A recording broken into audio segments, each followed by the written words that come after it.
Hey everybody, Scott here for the Digital Guitar Playground and the Helix channel and the TCG system. Some of you have been asking me why I haven't done anything with the G system. It's because I haven't been able to get into a rehearsal studio with the Marshall 412, the rack, the G system to really dial in the sounds of the new overdrives that I'm using with that, because I want that to be my main live rig, is the G system, the Blue Guitar Amp 1, and then those radial pedals that I have in the rack, along with the TC Spark Booster for leads. But I just haven't been able to get into a rehearsal room and, with all this stuff. A, because my arm has been messed up and I can't carry that 77-pound freaking 412 down 3 flights of stairs. And B, because I just don't want to. That's a lot of work. Man, let me tell you. So I'm going to hold off on that and focus over here. But not just over here. Oh, hey, over here. Check this out.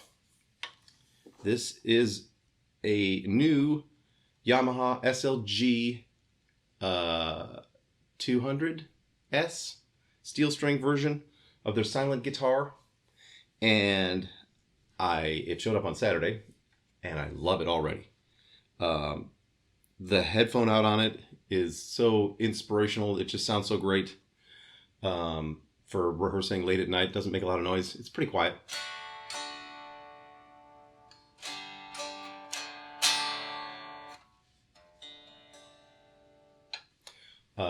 It's got a nice feeling neck. It's got a little bit of texture to it. I might actually hit that with some sandpaper or steel wool to take that down a bit, but who knows?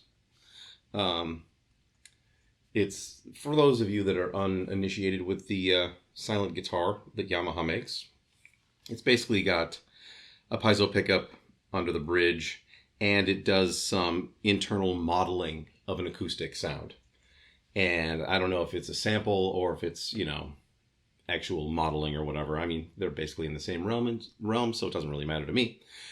I just like the way it sounds, and you can dial in a combination of all piezo or all modeled sound, or you can blend it. What I'm doing is I'm going 3/4, usually at about 3/4 modeled sound to 1/4 piezo, and that's the combination I like.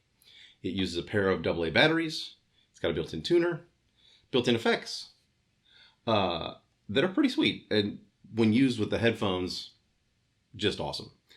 I don't really need to use them because I'm running into the Helix, and I'm probably going to use this with the Pod Go, ultimately, for a solo acoustic kind of gig kind of thing, if we ever have solo acoustic gigs again, after there's a vaccine. So the output is right here, which is a bit problematic when it comes to your strap, but, figure it out. EQ, treble, bass. You can run an aux into it, so you can have, play along with songs if you want. I don't see much use to that, but that's just me. Volume, and then the effects, 2 different types of reverb, and then a chorus. The chorus is okay. I mean, I can't see using it because I've got all these other things. If you didn't have all these other things that I have, then you might enjoy it. It's got a really slim, nice, comfortable feeling neck. They make 2 versions, a nylon string and a steel string. This is the steel string version. I'm going to put some flat wounds on it, and maybe even put a pickup in here. Put a neck humbucker in there, just to get more jazzy kind of tones out of it. The this top thing, as you may know, pops off, goes into the gig bag. Very nice gig bag, and allegedly fits in an overhead compartment on an airplane. So you can break this thing down. That goes into the gig bag as along with this thing, and and it makes for an easy thing to travel with. I'm thinking this will be my guitar for the next Y&T tour for the hotel rooms, because why not? I don't need an electric. There's I get to play Dave's electrics or John's electrics anytime I want. So how often do you get to play a 68 Les Paul? Well, pretty much every day of the tour, but whatever. So I'm going to demonstrate today My first preset with this, I'm going to be using this for quite a while now. A lot of videos, a lot of presets, a lot of different sounds I'm going to try and create with this thing, and show you how I'm going to use it for recording. Shall we?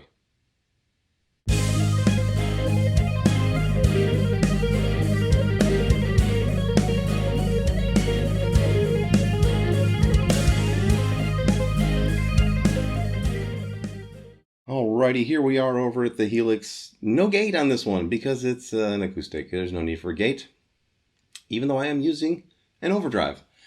But there is no drive on it and no boost. I'm just using it for a bit of a volume bump.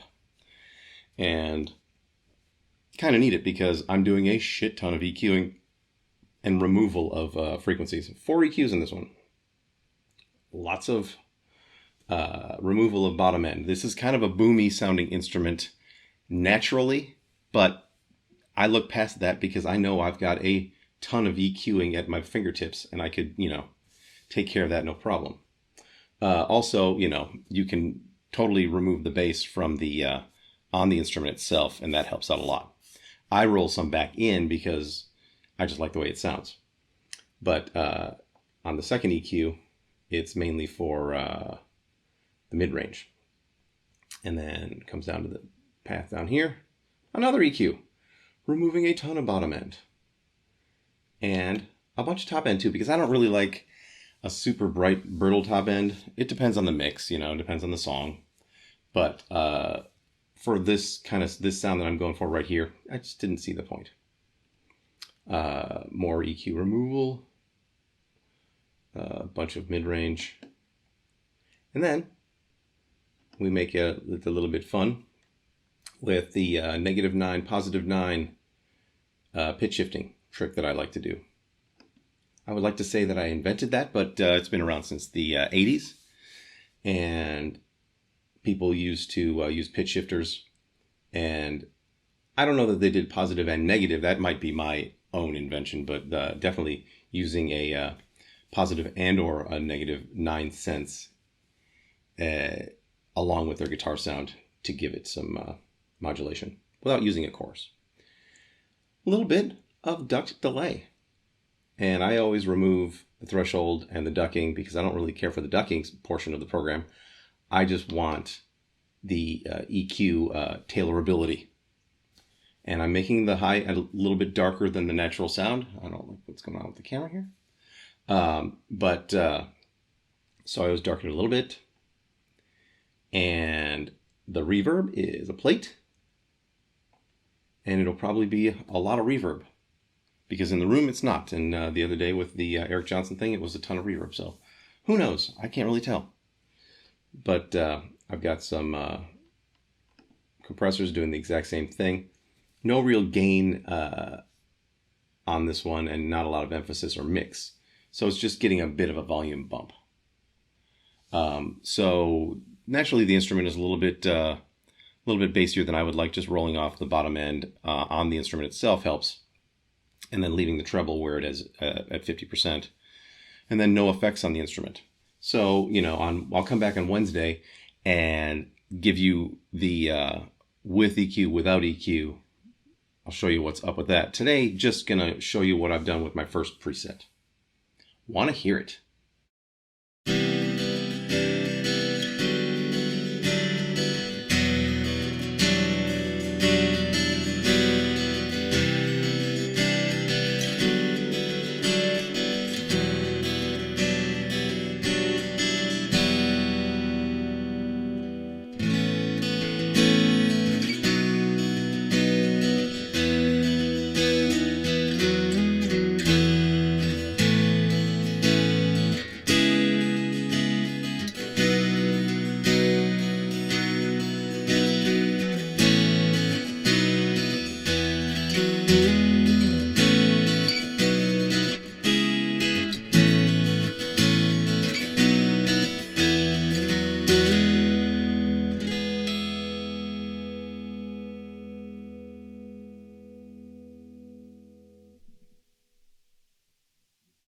There you go, the first video with the SLG200S, I think is the number of it.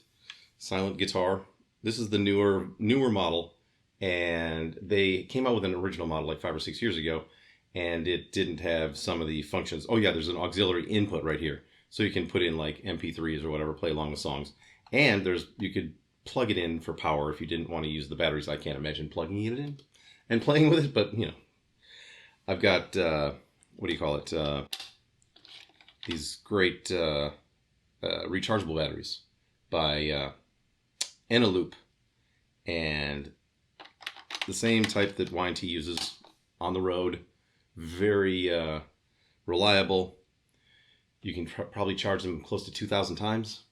So get some rechargeables. It's the way to go. And you're, you know, helping to not endanger the environment. I wouldn't say you're saving it, but you're doing your part with the rechargeable batteries, not throwing away a bunch of fucking Duracells. For me, with this, the what do you call it? The McPherson pick is the way to go, as far as, you know, for strumming, because you really do get a thinner sound. And for me, I don't like a fat acoustic sound. And in a mix, you almost never hear a fat acoustic in a song. You hear top-endy acoustic. You hear, you know, bright and brittle usually. And that was my focus on this particular preset. The next ones will be different. But for me, when I record, that's what I want to do. I want to remove a bunch of bottom end.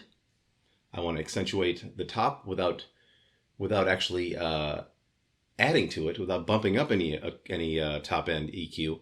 But I want to remove a ton of bottom end and a shitload of mid range. So that is my jam when it comes to acoustic on recordings. Unless it's a solo person or an acoustic duo, you're not going to hear full range acoustic with a lot of bottom end to it. So that is the way that I like it. First one in a line of presets, and first video in a line of videos with the silent guitar.